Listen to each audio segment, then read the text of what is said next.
1. Hi and welcome to our light-hearted views on this weird and wonderful world we live in. We aren't here to offend or put down anyone's beliefs or points of view. Our podcast is just for your amusement and enjoyment. This is I'm Just Saying. Ghosts. Are they real, or is it bullshit? If you troll around the likes of YouTube, it won't be long until you stumble across a video of someone who claims to have captured evidence of Auntie Barbara or Uncle Bob, who died in a tragic death, opening their kitchen cupboards or peeping round corners, or spectacular displays of orbs floating around their living rooms. Did you know? You too can make these orbs in your home. To do this, you will need 1 dimly lit room. Be a scruffy bastard and don't clean or dust. 1 shit camera. An audience with low expectations. While filming, make sure to overreact. You usually find these types on failing YouTube accounts where traffic is slowing down, and they know it takes someone like Nuke's Top 5 to feature this video on their account to kickstart theirs again. We know this from watching these types of compilation videos ourselves and falling down this rabbit hole. We are not saying it isn't real.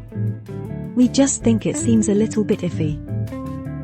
It seems like everyone today has a ghostly encounter to share, including me.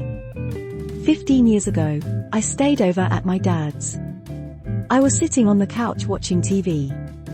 The mirror on the wall behind the TV began to vibrate and bounce.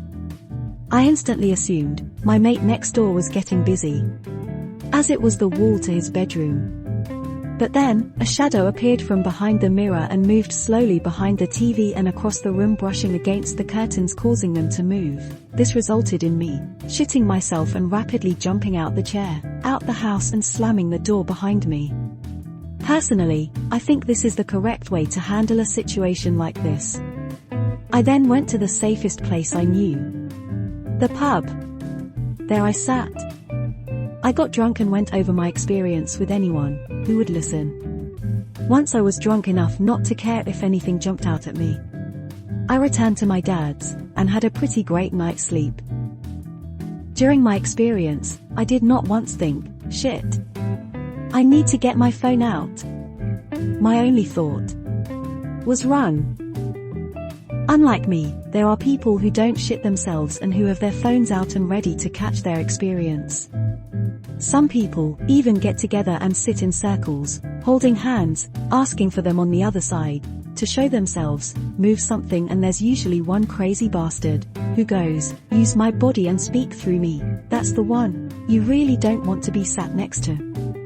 If that doesn't work, they pull out a Ouija board and all sit with their fingers on a glass, basically ringing the other side and inviting them over to hang out. Some people get a lot of comfort from feeling that their past loved ones are with them.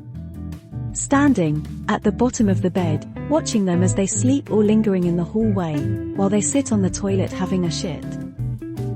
There are many TV shows where teams go out and investigate supposedly haunted locations, using high-tech ghost hunting equipment to find evidence of ghosts lurking in the dark that seem to be portrayed as mostly evil and out to do the living harm. What on earth happened to lovely Auntie Barbara or chilled-out Uncle Bob that has now caused them to want to swallow your soul? They are great entertainment and we are totally hooked and absolutely love these shows. But because they are for entertainment, we don't get to really see the whole picture of what really happens, and so we can't take it all as real. Which means, the choice is up to you. Do you believe in ghosts, or is it bullshit? We aren't here to put anyone's beliefs down, so if you have ghosts with you and you get peace from that, good for you. And if you are a person who likes a chat with them, good for you too. As for me, after my encounter, I do believe. And I would still run as fast as I could.